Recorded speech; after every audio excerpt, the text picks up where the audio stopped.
Ya, Shalom, bagaimana kabarnya? Luar biasa ya. Senang sekali juga hari ini saya berkesempatan untuk menyampaikan firman Tuhan, sharing firman kepada setiap Anda semua ya.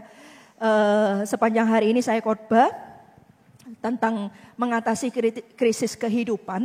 Kenapa kita harus mengatasi krisis kehidupan ini Bapak Ibu Saudara? Karena saya percaya bahwa setiap kita ini Tuhan punya panggilan yang mulia. Tuhan itu mau pakai hidup kita. Siapa yang setuju dengan saya bahwa Tuhan mau pakai hidup kita? Bisa angkat tangannya. Ya, saya percaya. Ya, enggak sebuah kebetulan kita ada di muka bumi ini, Tuhan pasti punya rencananya, punya rancangannya. Tuhan mau pakai hidup kita siapapun kita. Apapun latar belakang kita dari mana, kita usia berapa ya. Yang saya tahu satu hal bahwa Tuhan itu mau pakai kita. Kenapa bisa begitu? Karena Tuhan itu jelas ya, pergi jadikanlah semua bangsa itu muridku. Baptislah mereka dalam nama Bapa, Putra, Roh Kudus. Ketahuilah aku menyertaimu sampai kepada akhir zaman. Semua kita dipanggil semua kita ini dipanggil menjadi muridnya. Dan cuma murid yang melakukan pekerjaan Bapaknya. Bahkan pekerjaan yang jauh lebih besar daripada apa yang Yesus lakukan. Berarti setiap kita ini mau dipakai Tuhan. Ya, pemakaian Tuhan tidak bicara tentang full time, tidak bicara tentang menjadi pendeta saja. Dimanapun bidang Anda, Tuhan bisa pakai juga. Kita tuh dipanggil untuk bersinar dimanapun bidang kita. Setuju dengan saya, katakan amin. Karena itu kita harus mengatasi setiap krisis kehidupan yang ada dalam hidup kita. Kenapa? Karena sebelum kita sampai ke sana, sebelum hidup kita menjadi kesaksian, kadang ada banyak hal yang terjadi dalam hidup kita yang membuat kita ini menjadi yang kita akan pelajari ini ya. Sepanjang hari ini, makanya saya kasih tema mengatasi krisis kehidupan, supaya ketika Anda memenangkan ini semua, rencana Tuhan dalam kehidupan kita itu akan terjadi. Kita akan menjadi kesaksian bagi banyak orang. Setuju dengan saya, kasih tepuk tangan yang paling meriah buat Allah kita. Tadi pagi saya bicara tentang berbuah di masa yang tidak mudah. Siang ini saya bicara tentang kunci memperoleh mukjizat. Lalu bicara tentang bangkit dari keterpurukan dan menang atas diri sendiri. Ya, sebelum saya sampaikan firman Tuhan, saya mau baca dulu kesaksian. Kemarin siapa yang datang pasca bisa lambaikan tangannya, Bapak Ibu Saudara ya. Banyak sekali ya, tempat kita nggak cukup juga sampai overflow di mana-mana. Banyak kesaksian mukjizat juga terjadi ya. Banyak orang mungkin nggak duduk di kursi tempat orang sakit ya, di tempat jemaat gini. Tapi banyak juga di tempat jemaat ini ngalami mukjizat. Mereka menyadarinya sehari, 2 hari gitu ya. Ketika mereka pulang baru mereka menyadarinya. Nah, saya bacakan salah satunya juga. Namanya Pak Tri Ferdinanto, usia 42 tahun, member CG umum 16. Menderita osteoartritis, peradangan tulang sendi. Sejak 2 tahun terakhir ini penyakitnya menjadi parah. Lutut bengkak, nyeri dan tidak bisa ditekuk. Ada benjolan tulang sekitar 3-5 cm. Kaki kiri jadi pendek sebelah atau pincang. Seharusnya dokter menganjurkan operasi, tapi karena terkendala biaya yaitu sejumlah hampir 100 juta sehingga tindakan tersebut tidak diambil. Ketika ibadah Paskah saat penyembahan lagu Dia Jamah, Bapak ini memegang kakinya dan mengimani kesembuhan. Beliau merasakan kok kakinya sembuh. Dokter confirm bahwa bengkak hilang, kaki menjadi sama panjang, tidak sakit lagi saat jongkok dan berjalan, bisa lompat lagi. Kesimpulan dari dokter 100% sembuh. Puji Tuhan Yesus. Mau lagi kesaksiannya? Dibacain lagi? Mau Bapak Ibu? Mau ya? Bentar saya cari dulu ya. Oke. Yang satunya ini seorang oma-oma umur 70 tahun ya. Jadi sederhana begini, Salam C. Jadi ibu ini pada waktu Paskah maju altar call ke depan, lalu didoakan. Setelah itu dia pulang baru sadar kalau kakinya kok berasa lebih ringan. Terus kok bisa ditekuk dan jongkok, bisa gitu. Tidak bisa naik sepeda, sudah lama bilang bertahun-tahun gak bisa naik sepeda. Sekarang sudah bisa naik sepeda lagi. Kasih tepuk tangan buat Allah kita. Bapak Ibu Saudara, tidak ada penyakit besar, penyakit parah atau penyakit ringan yang tidak bisa disembuhkan oleh Tuhan. Dan jangan bilang gini, oh penyakit itu mah ringan, sepele. Oh Bapak Ibu Saudara, luka di tangan ini aja ya, kena tergores sedikit itu aja nggak nyaman ya. Nggak ada sakit kecil, sakit ringan ya. Semua sakit itu tentu tidak mengenakan. Dan siapa yang bisa menyembuhkan kalau bukan Tuhan Yesus yang kita punya. Sekali lagi kasih tepuk tangan yang paling meriah buat Allah kita. Kita beriman bukan hanya ketika KKR kesembuhan saja mujizat-mujizat ini terjadi. Tapi setiap ibadah kita pasti ada mujizat yang terjadi. Kasih tepuk tangan buat Allah kita. Ya, buka sama-sama saya di dalam Yohanes pasal yang ke-11. Ayat yang pertama sampai ayat yang ke-44 saya akan baca. Lazarus dibangkitkan, kisah yang tidak asing bagi kita semua. Ya, ada seorang yang sedang sakit namanya Lazarus. Ia tinggal di Betania, kampung Maria dan adiknya Marta. Maria ialah perempuan yang pertama meminyaki kaki Tuhan dengan minyak mur dan menyekanya dengan rambutnya. Dan Lazarus yang sakit itu adalah saudaranya. Kedua perempuan itu mengirim kabar kepada Yesus. Tuhan, dia yang engkau kasihi sakit. Ketika Yesus mendengar kabar itu, ia berkata, penyakit ini tidak akan membawa kematian, tetapi akan menyatakan kemuliaan Allah. Sebab oleh penyakit itu anak Allah akan dimuliakan. Dengar saya baik-baik Bapak Ibu Saudara. Setiap kita ini, hidup kita ini Tuhan tuh punya plan, punya rencana. Tidak ada satupun, apapun masa lalunya ya. Entah mungkin kita ini dari orang yang, maksudnya itu dari orang yang tidak diingini lah. Mungkin kita ini adalah hasil dari apa namanya, married by accident gitu katanya ya. Katanya sebelum menikah sudah ada kita dulu gitu ya.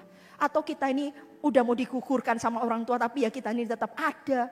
Pokoknya apapun latar belakangmu, yang sekalipun itu buruk bagi manusia, kayaknya buruk di pemandangan orang. Dengar saya baik-baik, Tuhan itu punya rencana indah. Taruh ini dalam hati kita terlebih dahulu. Dan rencananya itu, hidup kita ini pasti untuk kemuliaan namanya. Itu ujungnya tuh seperti itu. Kita ini untuk kemuliaan namanya. Nah sama, Lazarus itu juga Bapak Ibu Saudara. Lazarus ini Tuhan punya plan untuk kemuliaan namanya. Dikatakan penyakit itu tidak akan membawa kematian, tetapi akan menyatakan kemuliaan Allah. Sebab oleh penyakit itu anak Allah akan dimuliakan. Tuhan juga punya plan buat Lazarus ini. Tahukah Anda? Karena Lazarus ini ada banyak orang percaya bahwa Yesus itu adalah Mesias. Zaman itu nggak mudah jadi Tuhan Yesus. Jadi Yesus itu tidak mudah. Kenapa? Karena orang-orang mengetahui Yesus itu adalah anak tukang kayu. Anaknya Yusuf. Sementara mereka tidak percaya. Bagaimana bisa percaya? Ini anak tukang kayu. Ini anaknya Yusuf. Bahwa mereka tidak percaya bahwa Yesus itu adalah Mesias. Menjadi Yesus pada zaman itu tidaklah mudah. Tapi melalui peristiwa Lazarus ini ada banyak orang mereka percaya Yesus itu adalah Mesias. Melalui peristiwa Lazarus ini ada kebangunan rohani yang terjadi. Ada pertobatan yang terjadi. Mereka percaya bahwa Yesus yang mereka tahu kenalnya itu anak tukang kayu. Dialah Mesias itu. Saudara, dalam hidup kita ini, ujung hidup kita ini untuk kemuliaan namanya. Hidup kita ini loh untuk kemuliaan namanya. Terkadang ada banyak peristiwa dalam hidup kita seolah-olah kita tidak bisa melihatnya. Padahal Tuhan itu kalau sudah menetapkan kita, Tuhan sudah merancangkan kita, rencananya pasti terjadi, katakan amin. Asal kita ini jangan, ya dulu kasih tepuk tangan dulu lah ya. Asal kita ini jangan kemana-mana, jangan ambil jalannya sendiri. Nanti kita sama-sama belajar. Tapi sebelum Lazarus itu, karena peristiwa Lazarus itu banyak orang percaya kepada Yesus sebagai Mesias. Tapi kan tidak mudah yang dialami oleh Lazarus ini, saudaraku. Lazarus ini sakit keras. Kok kayaknya peristiwanya nggak enak. Kok kayaknya peristiwanya nggak mudah. Makanya jangan pernah curiga sama Allah kita. Kalau engkau mengalami peristiwa yang tidak mudah, peristiwa yang tidak enak di hidupmu oleh karena dosamu, bertobatlah. Oleh karena kesalahanmu, berbaliklah. Tetapi kalau itu diizinkan Tuhan terjadi seperti Lazarus. Lazarus ini sakit keras. Loh, Tuhan itu mendengar kabar tentang Lazarus sakit keras. Berarti Lazarus masih hidup, saudaraku, pada waktu Yesus dengar kabar itu. Tapi kenapa kok Yesus gak langsung bertindak? Kenapa kok Yesus tidak lakukan sesuatu? Yesus sengaja tinggal 2 hari lebih lama. Sehingga pada waktu Yesus datang ke rumahnya, Marta dan Maria, Lazarus itu sudah mati. Kenapa? Dan diizinkan 4 hari sudah mati. Hari keempat sudah Tuhan itu datang. Kenapa itu diizinkan? Bapak Ibu Saudara, kita tuh tidak bisa, jangan curiga sama Tuhan kita. Kadang ada hal yang tidak mudah terjadi dalam hidup kita. Itu ada di dalam plannya. Itu ada di dalam rencananya. Kenapa? Karena Anda mau dipakai oleh Dia. Karena Anda mau dipakai untuk kemuliaan namanya. Bapak Ibu Saudara, karena itu jangan curiga sama Tuhan. Jangan mudah curiga. Jangan mudah berburuk sangka sama Tuhan kita. Tuhan kita itu baik, selamanya baik dan amat sangat baik. Setuju dengan saya, katakan amin. Jangan curiga. Dikatakan ini Yesus masih mendengar bahwa Lazarus itu sakit. Tuhan bilang gini, mendengar kabar, ia berkata, dikatakan Tuhan, dia yang engkau kasihi sakit. Saudara, selama Anda percaya dan yakin bahwa Anda adalah orang yang dikasihi Tuhan, peristiwa apapun dalam hidupmu itu tak akan menggentarkan engkau. Halo, katakan amin. Orang yang engkau kasihi itu sakit Tuhan. Ada yang kasih kabar kepada Tuhan Yesus. Lalu Tuhan Yesus, penyakit itu tidak akan membawa kematian. Penyakit itu tidak akan membawa kematian, tetapi akan menyatakan kemuliaan Allah. Harusnya kan Yesus bisa aja bertindak hari itu. Kasih tahu atau apa, atau ini bawa ini pasti akan menyembuhkan dia. Misalnya kalaupun Yesus belum bisa langsung ke rumahnya Marta, Yesus bisa lakukan segala cara untuk hari itu, waktu Lazarus itu sakit sembuh. Tapi Yesus sengaja nunggu Lazarus mati, saudara. Dengar saya baik-baik, dalam hidup itu tidak ada namanya jalan buntu. Bagi kita orang mati itu udah bisa apa, nggak bisa apa-apa, tapi disitulah kemuliaan Tuhan itu nyata. Halo, katakan amin. Halo, katakan amin.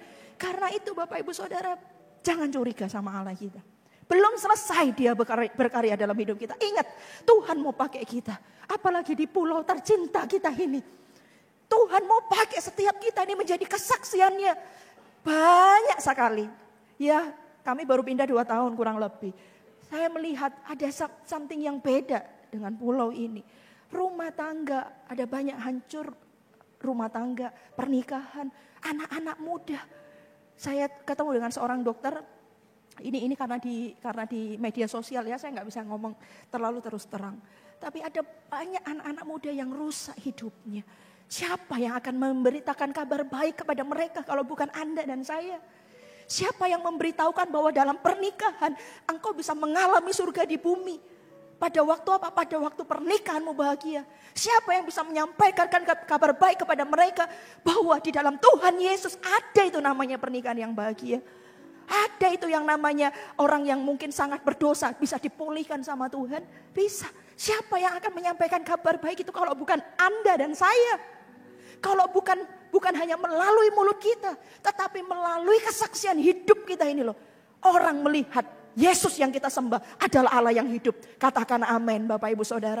Siapa yang dipakai olehnya kalau bukan kita, kalau bukan Anda dan saya. Karena itu saudara, ini belum selesai. Tuhan masih berkarya dalam hidup kita. Lazarus itu sengaja malah sampai meninggal, disitulah kemuliaan Tuhan dinyatakan. Malah ketika Lazarus itu mati, disitulah orang malah banyak percaya bahwa Yesus ini sungguh-sungguh Mesias. Seandainya Lazarus itu gak mati, gak banyak orang percaya bahwa Yesus itu Mesias. Wow, kok tunggu mati ya? Kok rasanya sudah gak ada harapan? Disitulah karya Tuhan semakin sempurna Bapak Ibu Saudara. Lalu katakan amin. Makanya kita gak boleh curiga sama Tuhan kita. Kita gak boleh kalau kita tidak mengerti lebih baik diam saja dan ikuti jalannya. Tuhan itu punya rencana indah. Coba kita lihat, Yesus memang mengasihi Marta dan kakaknya Lazarus. Namun setelah didengarnya bahwa Lazarus sakit, ia sengaja tinggal 2 hari lagi di tempat di mana ia berada. Tetapi sesudah itu ia berkata kepada murid-muridnya, mari kita kembali lagi ke Yudea. Murid-murid itu berkata kepadanya, Rabi, baru-baru ini orang-orang Yahudi mencoba melempari engkau. Masih maukah engkau kembali ke sana? Jawab Yesus, bukankah ada 12 jam dalam 1 hari? Siapa yang berjalan pada siang hari kakinya tidak terantuk karena ia telah melihat terang dunia ini. Tetapi jikalau seorang pada malam hari berjalan pada malam hari kakinya terantuk karena terang tidak ada dalam dirinya. Demikianlah perkataannya dan sesudah itu ia berkata kepada mereka, Lazarus, saudara kita telah tertidur, tetapi aku pergi ke sana untuk membangunkan dia dari tidurnya. Maka kata murid-murid itu kepadanya, Tuhan, jikalau ia tertidur, ia akan sembuh. Tetapi maksud Yesus ialah tertidur dalam arti mati. Sedangkan sangka mereka Yesus berkata tentang tertidur dalam arti biasa.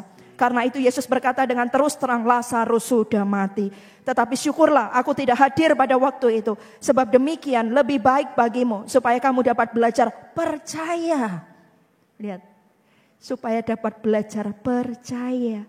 Marilah kita pergi sekarang kepadanya. Lalu Thomas yang disebut Didimus berkata kepada teman-temannya, yaitu murid-murid yang lain, marilah kita pergi juga untuk mati bersama-sama dengan dia. Dan ketika Yesus tiba, didapatinya Lazarus telah 4 hari berbaring di dalam kubur. Betania terletak dekat Yerusalem, kira-kira 2 mil jauhnya. Di situ banyak orang Yahudi telah datang kepada Marta dan Maria untuk menghibur mereka berhubung dengan kematian saudaranya. Banyak orang yang melayat. Ketika Marta mendengar bahwa Yesus datang, ia pergi mendapatkannya, tetapi Maria tinggal di rumah. Maka kata Marta kepada Yesus, Tuhan, sekiranya engkau ada di sini, saudaraku pasti tidak mati. Jadi yang pertama menemui Tuhan Yesus itu adalah Marta. Kata Yesus kepada Marta, saudaramu akan bangkit. Kata Marta kepadanya, aku tahu bahwa ia akan bangkit pada waktu orang-orang bangkit pada akhir zaman. Jawab Yesus, akulah kebangkitan dan hidup. Barang siapa percaya kepadaku, ia akan hidup walaupun ia sudah mati. Dan setiap orang yang hidup dan yang percaya kepadaku tidak akan mati selama-lamanya. Percayakah engkau akan hal ini? Jawab Marta, ya Tuhan, aku percaya bahwa engkaulah Mesias, anak Allah, dia yang akan datang dalam dunia. Dan sesudah berkata demikian, ia pergi memanggil saudaranya Maria dan berbisik kepadanya, guru ada di sana dan ia memanggil engkau. Mendengar itu Maria segera bangkit lalu pergi mendapatkan Yesus. Tetapi waktu itu Yesus belum sampai ke dalam kampung itu, ia masih berada di tempat Marta menjumpai dia. Ketika orang-orang Yahudi yang bersama-sama dengan Maria di rumahnya itu untuk menghiburnya, melihat bahwa Maria segera bangkit dan pergi keluar, mereka mengikutinya. Karena mereka menyangka bahwa ia pergi ke kubur untuk meratap di situ. Setibanya Maria di tempat Yesus berada dan melihat dia, tersungkurlah ia di depan kakinya dan berkata kepadanya, Tuhan, sekiranya engkau ada di sini, saudaraku pasti tidak mati. Ketika Yesus melihat Maria menangis dan juga orang-orang Yahudi yang datang bersama-sama dia, maka masyulah hatinya. Ia sangat terharu dan berkata, di manakah dia? Kamu baringkan. Jawab mereka, Tuhan, mari dan lihatlah. Beda ya, kalau Marta yang memohon kepada Tuhan, Tuhan berkata, iya aku Lazarus tidak dia akan bangkit, Lazarus akan bangkit. Tapi begitu Maria yang ngomong sama Tuhan Yesus, masyulah hati Tuhan. Dikatakan begini, di manakah dia kamu baringkan? Jawab Yesus, Tuhan, marilah dan lihatlah. Maka menangislah Yesus. Kata orang-orang Yahudi, lihat betapa kasihnya kepadanya. Tetapi beberapa orang di antaranya berkata, ia yang memelekkan mata orang buta, tidak sanggupkah ia bertindak sehingga orang ini tidak mati? Maka masyulah pula hati Yesus, lalu ia pergi ke kubur itu. Kubur itu adalah sebuah gua yang ditutup dengan batu. Kata Yesus, angkatlah batu itu. Marta, saudara orang yang meninggal itu berkata kepadanya, Tuhan, ia sudah berbau sebab sudah 4 hari ia mati. Jawab Yesus, bukankah sudah kukatakan kepadamu, jikalau engkau percaya, engkau akan melihat kemuliaan Allah. Maka mereka mengangkat batu itu, lalu Yesus menengadah ke atas dan berkata, Bapa, aku mengucap syukur kepadamu karena engkau telah mendengarkan aku. Aku tahu bahwa engkau selalu mendengarkan aku. Tetapi oleh karena orang banyak yang berdiri di sini mengelilingi aku mengatakannya supaya mereka percaya bahwa engkaulah yang mengutus aku. Dan sesudah berkata demikian, berserulah ia dengan suara keras, Lazarus, marilah keluar. Orang yang telah mati itu datang keluar, kaki dan tangannya masih terikat dengan kain kapan dan mukanya tertutup dengan kain peluh. Kata Yesus kepada mereka, bukalah kain-kain itu dan biarkan ia pergi. Kita lompat sedikit ayat 45. Banyak di antara orang-orang Yahudi yang datang melawat Maria dan menyaksikan sendiri apa yang telah dibuat Yesus, percaya kepadanya. Banyak orang Yahudi percaya bahwa Yesus adalah Mesias ketika melihat peristiwa Lazarus. Bapak Ibu Saudara, apa yang kita pelajari? Lazarus, coba lihat, ada dalam hidup. Setiap kita ini dipanggil untuk menjadi alat kemuliaannya. Dipanggil untuk kemuliaan namanya. Tapi dalam perjalanan itu, untuk menuju ke sana ada perjalanan. Lazarus juga. Melalui peristiwa Lazarus itu ada kebangunan rohani terjadi. Orang-orang Yahudi percaya. Tetapi dia harus melewati yang namanya sakit. Dia harus melewati yang namanya kematian. Bapak Ibu Saudara, ada hal dalam hidup ini asal bukan karena kesalahan dan dosa kita. Ketika kita mengalami hal yang mungkin tidak mengenakkan bagi kita, tidak mudah bagi kita, itu adalah bagian dari peristiwa yang diizinkan Tuhan terjadi dalam hidup kita untuk menyiapkan kita pemakaian Tuhan dalam kehidupan kita. Untuk menyiapkan pemakaian Tuhan dalam hidup kita. Saya nggak tahu itu apa, tapi kita akan belajar dari kisah Lazarus ini. Yang pertama, saudara, apa yang kita pelajari? Yang pertama, ada rencana di balik setiap peristiwa. Dalam peristiwa hidup kita ini, ada rencana Tuhan di balik itu. Ada rencananya, karena itu saya selalu berkata jangan menyerah, jangan kalah karena keadaanmu. Karena selalu di balik itu ada peristiwa, ada rencana Tuhan. Anda ingat waktu Musa membawa bangsa Israel itu keluar, setelah itu di hadapannya itu adalah Laut Merah. Di belakangnya itu adalah pasukan Firaun yang begitu beringas, begitu marah gitu ya. Dengan derap kudanya, kereta kudanya dan pasukannya yang begitu banyak mengejar Musa dan bangsa Israel. Wah, udah terjepit ini Bapak Ibu Saudara, di depan itu loh sudah laut. Gimana dong caranya? Di belakang itu loh. Itu adalah tentaranya Firaun. Wah, dengan satu tujuan, cuman satu aja. Mau membinasakan bangsa Israel gitu ya. Mau mengejar Musa dan bangsa Israel. Tujuannya cuman itu. Ini udah jalan buntu Bapak Ibu Saudara. Dan kalau Anda baca, Tuhan itu memang menyuruh Musa itu berkemah dekat laut itu. Loh, kok seizin Tuhan? Tapi kalau tidak ada peristiwa itu, tidak akan pernah tahu kita, tidak akan pernah membaca bahwa pernah terjadi SeaWorld pertama di dunia. Yaitu peristiwa itu. Itu Laut Merah terbelah. Ada angin timur yang begitu kencang, itu Tuhan yang buat. Angin timur yang begitu kencang, Anda bisa bayangkan. Angin timur yang begitu kencang, itu orang-orang Israel kok gak ikut keangkat ke atas. Kok cuman lautnya yang terbelah? Tuh loh kalau pekerjaan Tuhan. Amazing Bapak Ibu Saudara. Itu lautnya yang terbelah. Sehingga apa? Sehingga ini Musa dan bangsa Israel bisa lewat itu. Lewat itu lautnya menjadi kering. Coba Anda bisa bayangkan tuh SeaWorld pertama tuh. Jangan-jangan ikan pausnya itu mau gigit gitu. Gak bisa Bapak Ibu Saudara ya. Gak bisa. Ada ikan hiunya gede bisa lihat. Pertama kali SeaWorld pertama kali. Bisa lihat itu. Coba. Seandainya itu tidak terjadi, maka tidak bisa lihat pekerjaan Tuhan yang besar itu. Bapak Ibu Saudara, ada rencana di setiap peristiwa yang Anda alami. Ada rencana Tuhan. Dalam Tuhan tuh tidak pernah ada yang namanya jalan buntu. Karena itu kalau ada orang sampai pengen bunuh diri, mengakhiri hidup segala macam, engkau tidak kenal siapa Allahmu. Kenapa? Karena dalam hidup orang, sekalipun apa kata manusia itu buntu, bayangkan jadi Musa. Bawa 2 juta orang. Wah itu udah gampang loh Bapak Ibu Saudara. Apa itu Musa tuh bisa bayangkan bawa 2 juta orang. 2 juta orang yang tegar tengkuk lagi. Jalan buntu ini. Tapi di hadapan Tuhan gak pernah ada jalan buntu. Makanya jangan pernah punya pikiran mengakhiri hidup. Jangan. Berpikir aja jangan apalagi melakukannya. Jangan pernah berpikir untuk mengakhiri hidupmu. Selalu ada jalan di dalam Tuhan. Ini Tuhan dengar kabar Lazarus sakit, sengaja diem, sengaja tunggu, sengaja tidak langsung melakukan apa-apa. Malah ditunggu kematiannya Lazarus. Karena dari situlah kemuliaan akan dinyatakan. Bapak Ibu Saudara, saya tidak tahu peristiwa apa yang terjadi dalam hidupmu. Tapi saya mau katakan selalu ada rencana di balik itu semua. Selalu ada rencana Allah dan rencana Allah itu indah. Jangan-jangan Tuhan mau pakai engkau menjadi kesaksian bahwa mungkin keluarga besarmu ada banyak yang rumah tangganya berantakan mungkin. Melalui pernikahanmu yang mungkin hari ini juga belum baik-baik saja. Tetapi engkau bertahan untuk pernikahanmu. Engkau percaya, engkau melewati itu semua dan engkau tidak mengambil keputusan untuk engkau tidak menyerah dengan yang terjadi Bapak Ibu Saudara. Jangan-jangan itu cara Tuhan. Ketika nanti pernikahanmu itu pulih akan menjadi berkat buat keluarga besarmu yang lain. Jangan-jangan itu keluargamu di situ cerai, di situ cerai, di situ cerai, di situ sudah rumah tangga tapi tengkar terus tidak selesai-selesai. Jangan-jangan menunggu Anda ketika rumah tanggamu itu pulih, ketika Anda mungkin memang tidak gampang. Setiap peristiwa dan segala macam tidak gampang, tapi Anda bertahan. Bapak Ibu Saudara, Anda percaya ada rencana di balik setiap peristiwa. Anda melewatinya, Anda akan menjadi kesaksian bagi banyak orang. Katakan amin. Katakan amin.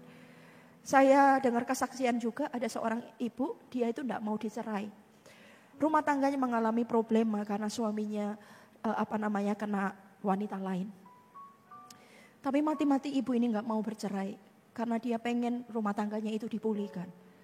Dia berdoa, dia lakukan segala caranya. Sampai akhirnya tetap toh gugatan perceraian itu tetap ada, masuk di dalam pengadilan. Ibu ini tetap percaya. Dia tetap percaya. Dia jalani. Dipikir secara manusia, uang gimana caranya, enggak punya uang, mungkin harus nanti takutnya uangnya habis banyak dan segala macam. Pokoknya dia bertahan untuk dia tidak mau bercerai.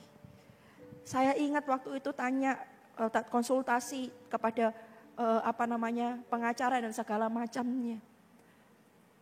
Berapa bulan dia lalui itu, tidak mudah melalui itu, berbulan-bulan. Enggak tahu ya, mungkin sudah berapa bulan saya juga enggak tahu, tapi yang saya tahu itu berbulan-bulan. Beberapa waktu yang lalu, kurang lebih seminggu 2 minggu yang lalu saya dapat kabar. Tahu enggak, di dalam persidangan diputuskan tidak boleh bercerai. Kasih tepuk tangan buat Allah kita. Saya enggak tahu, mungkin ibu itu masih melalui yang namanya batu itu. Masih melalui yang enggak mudah kan. Mungkin suaminya juga masih belum bertobat atau segala macam. Tapi saya percaya satu, mungkin diizinkan, ada rencana di balik setiap peristiwa. Bapak Ibu Saudara, kita ini yang harus kita rubah. Ketika kita mengalami masa yang sukar, masa yang tidak mudah, ini yang harus kita rubah di dalam pikiran gini. Itu bukan jalan akhir, itu bukan jalan buntu. Di balik itu masih ada rencana Allah, Bapak Ibu Saudara. Ini yang harus kita set, pikiran kita nih yang harus kita set. Anda percaya enggak? Coba kalau misalnya Anda nih ya, Anda pengen sesuatu misalnya, aduh kok mobil misalnya ya, mobil apalah ya, atau mobil Innova misalnya gitu. Mobil Innova kok bagus ya segala macam gitu ya. Anda di jalan itu bisa kelihatan Innova terus. Loh, bisa kelihatan Innova terus. Padahal sebelum-sebelumnya ya mungkin enggak pernah mention, tapi begitu Anda kok bagus ya Innova ya, Anda mikir bagus ya Innova, lalu di jalan tuh bisa kelihatan aja Innova. Lalu sukanya misalnya warna apa, hitam, ya hitam yang kelihatan gitu. Kok bisa kayak gitu Bapak Ibu Saudara? Iya. Kalau Anda percaya bahwa di balik setiap peristiwa yang Anda alami itu ada rencana Allah, maka Anda tidak akan mudah menyerah. Tapi kalau Anda sudah tahu bahwa waduh sudah jalan buntu, sudah rasanya udah ini, ya udah.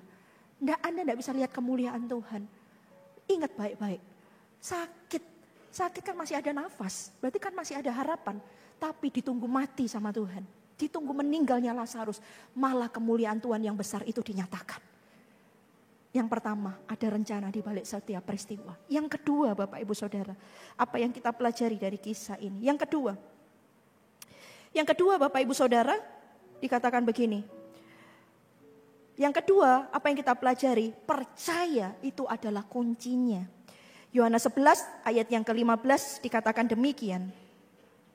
Tetapi syukurlah, lihat ini. Tetapi syukurlah, aku tidak hadir pada waktu itu. Sebab demikian lebih baik bagimu. Loh, kok mati itu lebih baik menurut pemandangan Tuhan? Kematian Lazarus itu lebih baik daripada cuman Tuhan Yesus itu menyembuhkan pada waktu Lazarus masih bernafas, masih ngomongnya sakit itu. Dikatakan begini, tetapi syukur katanya, aku tidak hadir. Bapak Ibu Saudara, makanya ya, dalam peristiwa yang kadang tidak mudah, pernah enggak Anda merasa bahwa Tuhan itu di mana sih? Tuhan itu ada di mana sih? Kok rasanya kita enggak bisa ngerasain Tuhan? Lihat. Tetapi syukur aku enggak hadir pada waktu itu. Kadang dalam peristiwa hidup kita diizinkan kayaknya seolah-olah Tuhan itu enggak ada sama kita. Ini memang benar ini.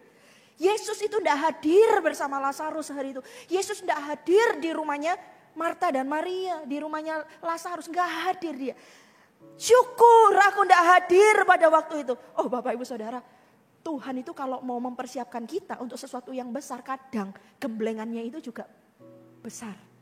Kadang barang siapa ku kasih, dia ku tegur dan ku hajar. Barang siapa ku kasih, dia ku tegur dan ku hajar. Wih, kok serem gitu kayaknya ya. Tapi semakin pemakaian Tuhan itu besar dalam kehidupanmu. Kadang peristiwanya semakin tidak mudah. Tapi kita harus melewatinya dan Tuhan tahu kita bisa melewatinya. Syukur aku tidak hadir pada waktu itu.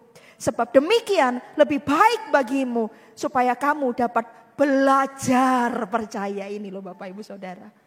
Yang kedua, percaya adalah kuncinya. Kadang dalam peristiwa hidup kita seolah-olah mana kok kayaknya Tuhan ini dengar doa enggak? Tuhan ini jawab doa enggak? Dan segala macam. Kok kayaknya Anda sendirian? Sengaja diizinkan. Supaya apa? Supaya Anda belajar percaya. Wah, ajaib Tuhan kita itu. Belajar percaya. Percaya yang kayak apa? Percaya itu ada dua macam Bapak Ibu Saudara ya. Percaya pasti terjadi. Atau yang kedua, percaya seolah-olah Anda sudah menerimanya. Tuhan mau melatih kita di dua area ini. Percaya pasti terjadi. Atau percaya seolah-olah kita sudah menerimanya. Ayatnya di mana? Ayatnya di sini. Yohanes 11 ayat 25 sampai 26 dikatakan begini. Jawab Yesus, akulah kebangkitan dan hidup. Barang siapa percaya kepadaku, ia akan hidup walaupun ia sudah mati. Dan setiap orang yang hidup dan percaya kepadaku tidak akan mati selama-lamanya. Percayakah engkau akan hal ini? Di dalam Matius 8 ayat 8. Tetapi jawab perwira itu kepadanya, Tuan, aku tidak layak menerima Tuhan di dalam rumahku. Ini seorang perwira, anak buahnya itu sakit. Seorang perwira ini minta kepada Tuhan untuk menyembuhkan anak buahnya. Lalu Tuhan bilang gini, aku akan ke rumahmu. Tetapi perwira ini bilang, gak usah ke rumahku Tuhan. Dia bilang begini, Tuhan aku tidak layak menerima Tuhan di dalam rumahku. Katakan saja sepatah kata, maka hambaku itu akan sembuh. Ini iman luar biasa. Tuhan tidak perlu datang ke rumahku. Satu kata-katamu saja, aku percaya dia sembuh. Percaya pasti terjadi Bapak Ibu Saudara. Kalau kita baca Alkitab ini semua rahasianya ada di sini. Tuhan ajari kita percaya yang bagaimana. Percaya itu kuncinya. Percaya itu loh. Bukan asal engkau punya iman sebiji sesawi saja. Maka engkau bisa memindahkan gunung. Jadi Bapak Ibu Saudara, kalau kita percaya sama Tuhan itu bukan bilang tentang size-nya. Pak Samuel atau Bu Leni tolong doakan saya. Karena saya percaya kalau ibu yang berdoa itu pasti besar kuasanya. Karena iman ibu besar. Bapak Ibu Saudara, bukan iman yang besar atau iman yang kecil yang bisa memindahkan gunung. Sekalipun iman kita itu kecil seperti biji sesawi. Biji sesawi gak bisa lihat. Tapi kalau engkau percaya itu yang memindahkan gunung. Halo, katakan amin. Jadi letaknya itu dipercayanya, bukan besarnya, bukan kecilnya. Jadi Bapak Ibu, bukan cuma doa pendeta yang dijawab Tuhan, enggak. Doa orang benar, bila dengan yakin didoakan, akan sangat besar kuasanya. Bapak Ibu Saudara, jadi Anda ketika Anda berdoa orang sakit bisa sembuh? Bisa. Orang yang terpuruk ketika Anda berdoa bisa memperoleh mujizat? Bisa? Bisa. Karena sebenarnya bukan iman besar, iman kecil. Tapi asal engkau percaya. Percaya pasti terjadi. Percaya ada dua macam. Percaya pasti terjadi. Dan yang kedua, percaya seolah-olah itu menerimanya. Ada ayat bilang begini, Markus 11 ayat 24. Karena itu aku berkata kepadamu, apa saja yang kamu minta dan doakan, percayalah bahwa kamu telah menerimanya, maka hal itu akan diberikan kepadamu. Percaya kamu sudah menerimanya, maka hal itu diberikan kepadamu. Sama seperti seorang yang kakinya buntung itu, seperti kesaksian saya tadi pagi. Kaki orang itu buntung. Lalu entah itu hamba Tuhan atau dia dapat suara dari Tuhan, pergi ke toko sepatu, aku akan menyembuhkanmu. Gimana caranya orang buntung tidak punya kaki pergi toko sepatu? Apa yang mau dibeli? Tentulah ke toko sepatu mau beli sepatu. Tapi masalahnya bisa pakai enggak? Karena enggak ada kakinya. Tapi dia pergi ke toko sepatu. Lalu dia bilang, berikan aku sepasang sepatu. Pegawainya, ya namanya konsumen adalah raja ya. Dia ambilkan, dikasihkan sepatunya, dipakai. Apa yang terjadi? Kakinya tumbuh. Kakinya tumbuh. Kok bisa? Kok bisa? Percaya. Percaya. Percayakah Anda Tuhan bisa menolong hidupmu? Percayakah Tuhan bisa menyembuhkanmu? Percayakah engkau? Kalau percaya itu percaya, tidak ada komanya Bapak Ibu Saudara. Percaya ya percaya, saya percaya. Waktu sakit itu saya percaya saya sembuh. Menjalani 13 bulan tidak mudah Bapak Ibu Saudara. Naik turun, trombosit saya naik turun. Tapi saya tahu, saya percaya saya pasti sembuh. Saya tidak akan mati karena sakit penyakit ini. Anak-anak saya tidak akan kehilangan mamanya. Kalaupun saya mati, saya doa sama Tuhan mati ketika saya melayani Tuhan dalam kemuliaan, tidak sakit penyakit. Dan saya tahu hari ini saya divonis autoimun, waktu itu 2012 saya divonis autoimun, saya percaya sakit penyakit ini tidak akan membawa kematian. Sekalipun saya mau kasih tahu, mau jujur sama Anda, intimidasi banyak. Kadang itu suara-suara terus muncul di kepala saya. Lihat tuh nanti, lihat anak saya main, saya cuma tidak berdaya, lemes, saya tidur di tempat tidur, lihat anak saya main. 2013, 2012 itu anak saya berarti umurnya berapa? Anak saya itu umurnya yang nomor 2 itu masih 2 tahun 2010 lahir. Yang nomor 3 itu 2011. Berarti masih kecil-kecil. Saya nggak berdaya buat gendong. Roh jahat kadang ngomong kamu mati bentar lagi dan segala macam. Aduh membuat saya nggak berdaya. Sekalipun peristiwa banyak itu terjadi. Lihat trombosit. Iya saya dilatih loh Bapak Ibu Saudara. Kadang lihat hasil lab, waduh jadi semangat. Lihat hasil labnya turun, jadi ikut turun juga. Lemes lagi. Iya pendeta ini juga manusia. Saya dilatih untuk percaya sekalipun kau tidak melihat. Percaya sekalipun kau tidak melihat. Latihan, peristiwa demi peristiwa terjadi. Waktu itu turun lagi, sudah naik, turun lagi trombositnya. Tapi saya terus percaya bahwa kesembuhan itu menjadi milik saya. 13 bulan Bapak Ibu Saudara. Saya masih ingat 2013 itu. Akhirnya saya disembuhkan oleh Tuhan. Mengalami mujizat. Sehingga apa? Ketika itu saya khotbah, saya saksi. Tahu ada orang saya juga tidak kenal orang itu siapa.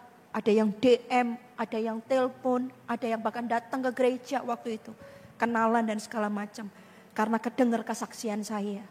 Sampai hari ini, baru kemarin kan hari tanggal 23, peresmian gereja Banyuwangi menjadi gereja lokal, kami diundang, kami datang. Selesai acara itu saya didatangi seorang jemaat. Saya bilang, Pastor Lani, saya ini terima kasih buat khotbahnya, buat sharing hidupnya. Kenapa Ibu? Saya bilang, saya disembuhkan Tuhan juga.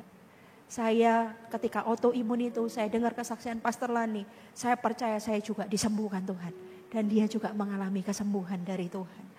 Bapak Ibu Saudara, hidup ini selalu pekerjaan Tuhan itu bukan untuk kita nikmati sendiri. Kita pun akan memperoleh keuntungannya. Kita pun mengalami kesembuhan, tapi bukan hanya untuk dinikmati sendiri. Pasti dibagi untuk orang lain. Demikian juga Anda. Peristiwa yang terjadi dalam hidupmu, jangan membuat Anda kalah. Tuhan punya rencana di balik itu. Nanti Anda yang akan menikmatinya, bukan cuma Anda, tapi orang di sekitarmu. Jangan-jangan itu istrimu, jangan-jangan itu suamimu, anakmu, mertuamu, orang tuamu, keluarga besarmu, bosmu, siapapun. Yang pastinya Tuhan pakai hidup kita ini bukan hanya untuk kita sendiri, tapi untuk kemuliaan namanya dan untuk orang lain di sekitar kita. Karena itu kalau Anda menyerah, Anda egois. Jangan-jangan ketika Anda bertahan dan Anda terus maju di dalam Tuhan. Dan Anda terus mempercayai Tuhan. Dari Anda satu orang, maka ada banyak orang itu akan diselamatkan. Sama seperti Lazarus, kasih tepuk tangan yang paling meriah buat Allah gitu. Saya selalu berdoa buat keluarga saya ceritakan kepada Anda, papa saya pun meninggal dalam kebenaran, dalam takut akan Tuhan. Hidup kita ini ditunggu banyak orang. Yang pertama ditunggu Tuhan.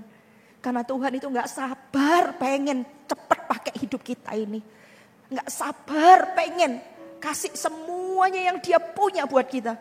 Pemakaiannya, urapannya. Semuanya Tuhan beri buat kita.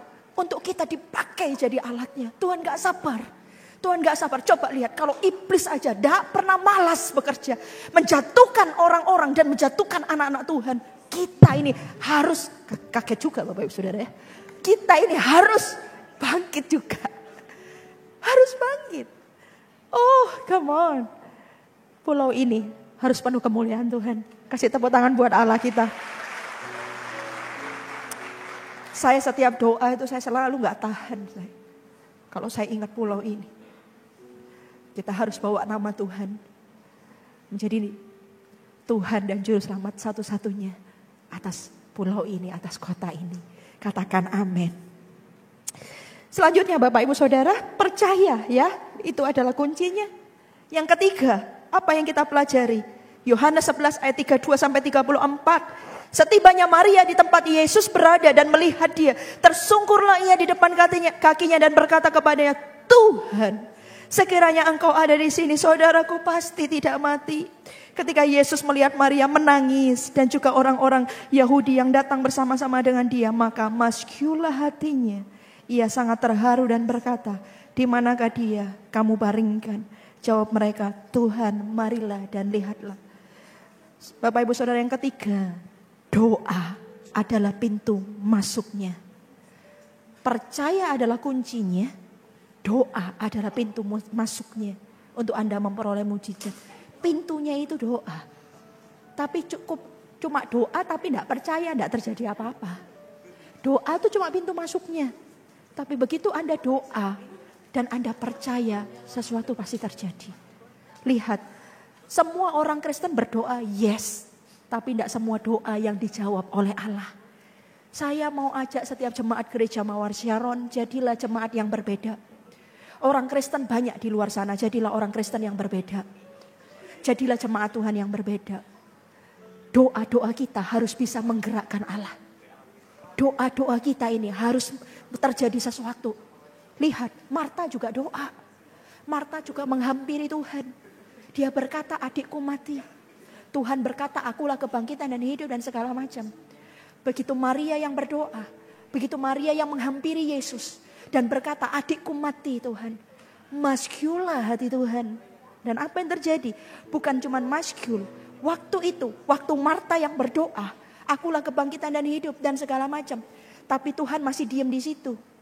Maria dengar, Marta bilang kepada Maria, Maria, Yesus itu datang. Lalu Maria berdiri, dia keluar dari rumahnya, bangkit. Ada orang yang mengikuti dia karena disangkanya mau ke kuburannya Lazarus meratap. Tapi ternyata dia menghampiri Tuhan. Dia datang kepada Yesus. Dia menghampiri Yesus dan kalau Anda baca, Yesus masih di tempat yang sama di mana dia berbicara dengan Marta. Jadi ketika di titik ini, Marta bicara sama Yesus, Yesus tidak kemana-mana. Dia cuma berkata, akulah kebangkitan dan hidup dan segala macamnya. Lazarus itu akan bangkit. Tapi Yesus tetap di sini. Begitu Maria dikasih kabar sama Marta, Yesus itu datang, dia bangkit. Dia keluar dari rumahnya, dia menghampiri Yesus yang masih di tempat yang sama ketika Yesus bicara sama Marta. Dia di sini berarti kan? Maria menghampiri Yesus di tempat yang sama. Ngomong, Yesus, adikku Lazarus mati, saudaraku mati. Lalu masyulah hati Tuhan. Lalu dia tanya, di manakah adikmu? Lihat dan marilah. Lalu Yesus pergi ke kuburan. Saudara, jadilah jemaat yang bisa menggerakkan Tuhan ini loh. Doa yang bisa gerakin Tuhan ini loh. Itu tidak semua orang. Jadilah jemaat yang doamu itu bisa menggerakkan Tuhan. Ketika Marta yang doa, Yesus tetap di tempatnya. Tapi begitu Maria yang doa, Tuhan bergerak. Masyul hatinya. Bapak Ibu Saudara, jadi yang seperti itu. Jadi orang Kristen banyak di luar sana. Yang doa juga banyak. Tapi saya mau minta, boleh enggak ini egois sedikit ya. Tapi kan ini jemaat sendiri. Saya doa sama Tuhan, jadikan jemaat gereja Mawar Sharon jemaat yang berbeda. Yang kalau doa bisa menggerakkan hati Allah. Kasih tepuk tangan buat Allah kita. Doa yang bisa menggerakkan hati Tuhan itu yang beda, Bapak Ibu Saudara. Doa yang menggerakkan itu, melakukan sesuatu, Tuhan langsung gerak. Tuhan pergi ke kuburannya Lazarus, mujizat itu terjadi. Bapak Ibu Saudara, saya mau tanya. Jangan boro-boro doa yang menggerakkan Tuhan. Saya tanya, Anda doa enggak? Itu dulu. Kok jadi orang Kristen harus doa, Bapak Ibu Saudara. Harus berdoa, itu senjatamu, senjata kita. Itu sederhana, tapi banyak orang enggak doa. Bukan doa cuma sekedar Tuhan, doa makan, doa tidur. Bukan doa yang kayak gitu. Coba lihat Marta, sibuk melayani. Tuhan bilang, Marta, kamu melakukan banyak perkara. Maria melakukan bagian yang terbaik yang tidak akan pernah diambil daripadanya. Dia duduk di bawah atau di dekat kaki Tuhan ya. Dia duduk di dekat kaki Tuhan, terus mendengarkan perkataannya. Saudara, dengar saya baik-baik. Orang Kristen yang doanya bisa menggerakkan Tuhan, itu orang yang punya keintiman sama Tuhan. Orang yang punya keintiman, memberikan waktu buat Tuhan, bukan waktu sisa. Maria terus dengar perkataannya, dengan kata lain gini, dia hidup dengan firman juga. Dia orang yang taat. Dikatakan A, dia ikut A, dikatakan B, ikut B. Kalau kau harus ngampuni, kamu ngampuni. Karena keintiman, bukan cuma Anda punya hubungan saat teduh setiap hari, yang katanya tidakkah kau bisa berjaga-jaga 1 jam saja? Bukan cuma misalnya Anda punya jam doa 1 jam gitu ya. Setiap hari Anda punya jam doa 1 jam. Itu juga kurang kalau tidak ada ketaatan dalam hidup Anda. Keintiman tidak cuma bicara tentang memberikan waktu untuk Tuhan, tetapi keintiman dalam hal ketaatan. Terus mendengarkan perkataannya. Ketika pada waktu kamu pengen marah, Anda tahan. No, ini kalau aku marah tidak mempermuliakan nama Tuhan. Itu keintiman. Karena Anda sedang menyalibkan dagingmu. Dan Anda memilih hidup di dalam roh. Ketika Anda mulai rasanya mulai mau gak sabar atau mau pahit, mau kecewa atau mau overthinking, mau pikiran negatif. Anda berkata, enggak, ini enggak seperti itu. Ini loh yang terjadi. Anda mulai lawan itu. Itulah keintiman. Karena Anda sekali lagi mengalahkan keinginan dagingmu. Itu keintiman. Dan orang yang seperti ini, orang itu kalau doa itu bisa diperhitungkan sama Tuhan. Bisa menggerakkan hati Tuhan. Bapak Ibu Saudara, kita mau belajar seperti Maria. Saya pun sampai hari ini bilang sama Tuhan, Tuhan aku mau menjadi seperti Maria. Menjadi seperti Maria. Doanya bisa menggerakkan Tuhan. Langsung Tuhan melangkah. Pergi ke kuburannya Lazarus. Wow, ajaib. Saya melakukan itu bukan hanya untuk saya. Tapi saya ingin melihat banyak jiwa-jiwa ini. Saudara, di pulau ini perlu kuasa. Di pulau ini perlu kuasa. Dan kuasa yang di depan mata kepala. Ada banyak orang mempertanyakan, sungguh Yesuskah adalah Allah yang hidup? Mereka perlu bukti. Dan Bapak Ibu Saudara, lewat orang sakit itu sembuh, orang lumpuh jalan, orang buta melihat, orang tuli mendengar. Mereka baru percaya bahwa Yesus yang kita punya ini sungguh hidup. Karena itu Bapak Ibu Saudara, kita harus doa. Kita harus doa supaya doa kita menghasilkan kuasa. Kasih tepuk tangan yang paling meriah buat Allah kita. Yang keempat yang terakhir Bapak Ibu Saudara, apa yang kita pelajari? Yang keempat yang terakhir di ayat yang ke-45 itu, di ayat yang ke-45 banyak di antara orang-orang Yahudi yang datang melawat Maria dan yang menyaksikan sendiri apa yang telah dibuat Yesus percaya kepadanya. Yang keempat Bapak Ibu Saudara, untuk menjadi saksi kemuliaan namanya. Ingat, peristiwa demi peristiwa itu adalah mujizat demi mujizat. Karena itu Anda harus melewatinya ya. Karena setiap peristiwa itu akan ada kemuliaan yang dinyatakan. Dan Anda akan dipakai untuk menjadi saksinya. Lazarus buktinya. Karena kejadian Lazarus, peristiwa Lazarus. Banyak orang menerima Yesus. Banyak orang percaya Yesus adalah Mesias. Coba siapa yang gini. Setiap peristiwa Anda pastilah Anda ngalamin ini. Setiap peristiwa apapun itu. Ketika Anda menang akan menjadi kesaksian. Betul enggak? Ketika Anda menang Anda akan menceritakan Tuhan itu baik. Tuhan itu ini, lakukan itu. Yes. Setiap peristiwa hidup kita, itu ujungnya adalah untuk kemuliaan namanya. Karena kita mau dipakainya untuk untuk menjadi kepanjangan tangannya. Kasih tepuk tangan yang paling meriah buat Allah kita. Siapa yang mau dipakai oleh Tuhan? Bisa angkat tangannya. Saya juga, saya mau. Kasih tepuk tangan yang paling meriah. Mari saya undang semua bangkit berdiri. Haleluya.